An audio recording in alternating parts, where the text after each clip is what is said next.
Και εντάξει, το καταλαβαίνω. Αλλά εγώ αυτό ήθελα να ψάξω σε αυτήν την ταινία. Στη ψυχή στο στόμα. Δηλαδή ήθελα να δω πραγματικά πόσο μπορεί δηλαδή να σε λαβώσει, ας πούμε, η γλώσσα. Επίσης ο λόγος, δηλαδή αυτός ο βίαιος. Ας πούμε. Εξού και ο ήρωας είναι αυτός. Είναι ένας αγαθιάρης, κάθεται εκεί και ακούει. Ακούει, ένας φουγκάρι δηλαδή. Και αυτό το πράγμα κάπου θα πάει. Δεν είναι... Κάπου θα πάει. Τι θες, ρε? Τι θες? Πες τι θες. Πες μου τι θες. Τι θες, θες κάτι. Σε ρωτάω, ρε. Σε ρωτάω, ρε, μούγκα. Μπορώ να μιλήσω για ταινίες που αγαπώ και για σκηνοθέτες που λατρεύω και για ταινίες που με έχουν επαναπροσδιορίσει. Αλλά με τη μικρού μου μήκους ταινία τότε στη σταδιακή βελτίωση του καιρού, που ήθελα να γίνω Αντωνιώνη στη θέση του Αντωνιώνη, τελειώσαν και αυτά. Δηλαδή κοπήκανε μετά αυτά όλα. Ότι θα κάνω ένα σινεμά σαν αυτού ή σαν εκείνου ή σαν του άλλου. Τέλος. Δηλαδή είναι πολλά. Δεν ξέρω τι υπάρχει μέσα στο κεφάλι μου, αλλά είναι πολλά. Είναι πολλά και ετερόκλητα. Το θέμα είναι να βρεις την έμπνευση. Γιατί θα μιλήσεις. Έτσι. Και υπάρχουν ιστορίες, μικρές μεν, αλλά υπάρχουν. Εκεί περιμένεις και από το σινεμά, όχι μόνο από το δικό στο βίωμα, να σου ρίξει ένα κουβά κρύο νερό στη μούρη και να σου πει εντάξει, υπάρχει αυτό, υπάρχει αυτό και το άλλο και αυτό και αυτό και έτσι, δηλαδή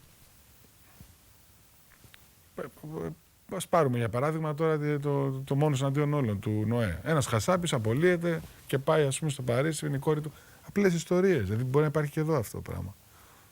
Καταλαβαίνεις, δηλαδή τα μεγάλα τα πράγματα, εντάξει δεν τα έχουμε, αλλά με αυτή την έννοια δηλαδή για μένα δουλεύουν οι αναφορές πια. Του ότι αναγνωρίζω σε δημιουργούς ότι αυτό θα μπορούσαμε να το είχαμε κάνει κι εμείς.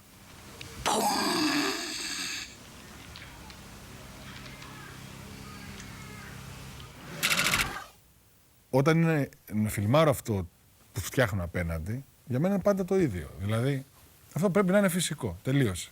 Πρέπει να είναι στο αυτί μου και στο μάτι μου, ειδικά όμως στο αυτί μου, πρέπει αυτό να αντέχει. Δηλαδή να είναι αυτό που πρέπει να είναι. Σαν να δηλαδή είμαι εκεί, ας πούμε, και ακούω. Θα είμαι στον δρόμο και ακούω μια τάκα, κάτι, ας πούμε. Δηλαδή πρέπει αυτό να ισχύει. Αν δεν ισχύει, δεν πάμε παρακάτω. Είναι απλό. Δεν μπαίνει, κόβεται από το μοντάζ, το πετάω. Άρα, ο τρόπος πάντα είναι ο ίδιος και στις πρόβες. Από το σπιρτόκουτο μέχρι τώρα τις ίδιες πρόβες κάνω στην ουσία. Προσπαθώ να δω καταρχήν με το υλικό που έχω και τραβάνε. Δεν τραβάνε όλοι. Υπάρχουν άνθρωποι οι οποίοι δεν μπορούν να ξεκολλήσουν από αυτό το ξύλινο το θεατρικό. Κομμάτια ρε θα σε πάρουν από εδώ μέσα. Άντε τελείωνε ρε, άντε. Πίσου ρε μαλάκα και φύγε έτσι όπως είσαι. Άντε φύγε από εδώ μέσα από το σπίτι μου πια. Δεν μπορώ ρε μαλάκα, άντε τελείωνε. Τελείωνε ρε αγόρι μου από εδώ μέσα. Άντε φύγε. Γιατί εσύ κάνεις ψεύτικη τη φωνή σου και έχεις καμπανεβάσματα με στη φωνή σου. Η μία είναι η φωνή σου πραγματικά όπως είναι και στην άλλη την κάνεις... Βάζεις δηλαδή ένα μπάσο για καλά και την κάνεις κάπως ή φαίνεται αυτό. Ξαφνικά δηλαδή μέσα στη λήψη αλλάζει τη φωνή σου. Ψεύτικα δηλαδή.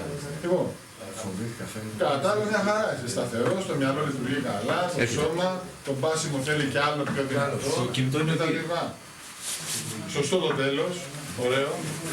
Λοιπόν, Στάθη, όταν σου δίνω μια διαδικία, μην έχω την αίσθηση ότι μιλάω στον τύπο, δεν σου είπα ότι το χέρι μπορεί να σε προδώσει. Το χέρι δείχνει έναν ηθοποιό που παίζει. Που παίζει τον ρεαλισμό. Κοίταξε, αν είσαι τυχερός και έχεις πρικισμένους ανθρώπους απέναντί σου, δηλαδή που και βιωματικά είναι γεμάτοι και είναι και έξυπνοι, έχουν και διάθεση και χρόνο και δεν κολώνουν δηλαδή και έχουν και χιούμορ, είναι πολύ βασικό. Και εγώ το πιστεύω αυτό που θα πω, είναι και καλοί άνθρωποι. Είναι και καλοί άνθρωποι, δεν είναι κολόπεδα, ας πούμε, έτσι. Πραγματικά δηλαδή μπουν σε αυτήν την ιστορία και αγαπήσουν και τους συναδέλφους τους και όλο αυτό το πράγμα βγει έξω σαν ομάδα. Γιατί στις δικές μου ταινίες αναγκαστικά ο ένας βοηθά τον άλλο κάποια στιγμή. Όλοι δηλαδή τα βρίσκουν δύσκολα κάποια στιγμή. Άρα ο ένας πρέπει να πιάσει από τον άλλο. Πρέπει να βοηθηθεί. Σαν σωσίβιο. Και αυτό είπα έξω τα κολόπεδα. Είναι σημαντικό αυτό που λέω, έτσι. Δεν είναι... τότε το πράγμα πάει ακόμα πιο μακριά. Δεν κολλάω στο σενάριο δηλαδή, στο τι λέει η σκηνή. Μπορεί να έχω πετάξει σκηνές και έχω αλλάξει, δηλαδή μπορεί να γίνουν τελείως άλλα πράγματα. Τελείως άλλα πράγματα. Στο πάρε εγώ σε πήρα τηλέφωνο. Σου λέω. Πήρα κινέζικο. Τι πήρες και το βλέπω ότι πήρες κινέζικο. Τι μου λες τώρα, Ωραιότατο για νέο? κινέζικο. Τι έχει το κινέζικο? Είναι μια μαλακία και μισή ρε πούστη μου. Δεν είναι για απόψε. Να το φάω την ώρα που κάθομαι και τον παίζω. Αλέκο, τι είναι απόψε? Κινέζικο, τέλειο. Να δοκιμάσει και ο ανιψιός σου δηλαδή. Δεν κατάλαβα. Μα σου ζήτησε να δοκιμάσει κινέζικο ρε εγώ. Σου είπε ρε παιδί μου, εγώ θέλω. Σκέφτηκα εγώ ρε να πάρουμε κινέζικο. Τι έγινε? Το σκέφτηκες. Εγώ σε πήρα όμως τηλέφωνο και σου είπα πάρε κάτι να έχουμε να γουστάρουμε ρε εγώ μου. Αυτό σου είπα γάμο το κερατό μου. Δηλαδή τίποτα δεν περνάει ο λόγος μου, τίποτα κουβέντα, δεν ακούς Χριστό. Δηλαδή αυτό θέλω να καταλάβω ρε μπούστη μου. Γι' αυτό μου τη δίνει να πούμε. Γι' αυτό μου τη δίνει ρε εγώ. Σου είπα, έχει έρθει ανιψάκι μου εδώ πέρα. Γουστάρω να πούμε που έχει έρθει. Το ανιψάκι σου και Ναι. πήρα κινέζικο. Και πήρες κινέζικο. Χαίστηκα. Λοιπόν. Το μοτίβο δηλαδή του τραγέλαφου. Το μοτίβο της κομικής τραγωδίας ή της τραγικής κωμωδίας. Με λίγα λόγια, το μοτίβο της ηλιθιότητας. Στις ταινίες μου υπάρχει αυτό το πράγμα, έτσι. Υπάρχει δηλαδή, είναι ταινίες χαρμολύπης. Και οι 3 ταινίες. Οι ήρωες είναι ανόητοι στο όριο της ανοησίας που είμαστε όλοι. Στο όριο της ανοησίας που μας κάνει η κοινωνία να είμαστε. Και βλέποντας απ' έξω ένας το πώς εξελίσσεται η ιστορία, η δράση, λέει ρε εσύ αυτοί είναι βλάκες. Δηλαδή τι γίνεται, δηλαδή, πώς στήσανε όλο το πράγμα έτσι.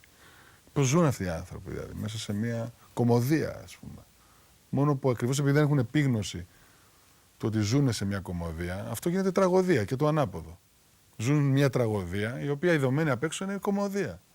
Τι σου ζητάω ρε μαλάκα! Κοίταξέ με ρε θεία. Ξεκόλα! Κοίταξέ με ρε θεία, κοίταξέ με. Σε κοιτάω ρε μαλάκα! Σου μοιάζω εγώ για φύλακα σκύλων. Γιατί ρε! Πώς μοιάζει ο φύλακας σκύλων?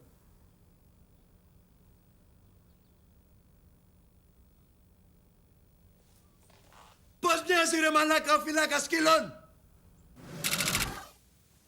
Εγώ συνειδητά είμαι εδώ. Πολύ συνειδητά. Δηλαδή είχα την ευκαιρία να φύγω, είχα και τις ευκαιρίες να σπουδάσω έξω, δεν το έκανα. Γιατί συνειδητά από πάρα πολύ μικρός είχα πει ότι θέλω να καταλάβω αυτόν τον τόπο. Και μετά θέλω να μιλήσω για αυτόν τον τόπο. Και θεωρώ και τον εαυτό μου πατριώτη. Αρκετά. Με τη βαθύτερη έννοια, έτσι. Με την πιο αυστηρή έννοια. Στις φιλοδοξίες μου δεν ήταν ποτέ το να πάω έξω, να κάνω καριέρα, να φύγω, δεν είχα τέτοιες στάσεις δηλαδή, έτσι. Παρόλο που βρίζουμε το διάβολό μας εδώ πέρα πολλές φορές προσπαθώντας να δημιουργήσουμε και πάντα λέω από μέσα μου ότι αυτή είναι η μοίρα σου, σαν Έλληνας.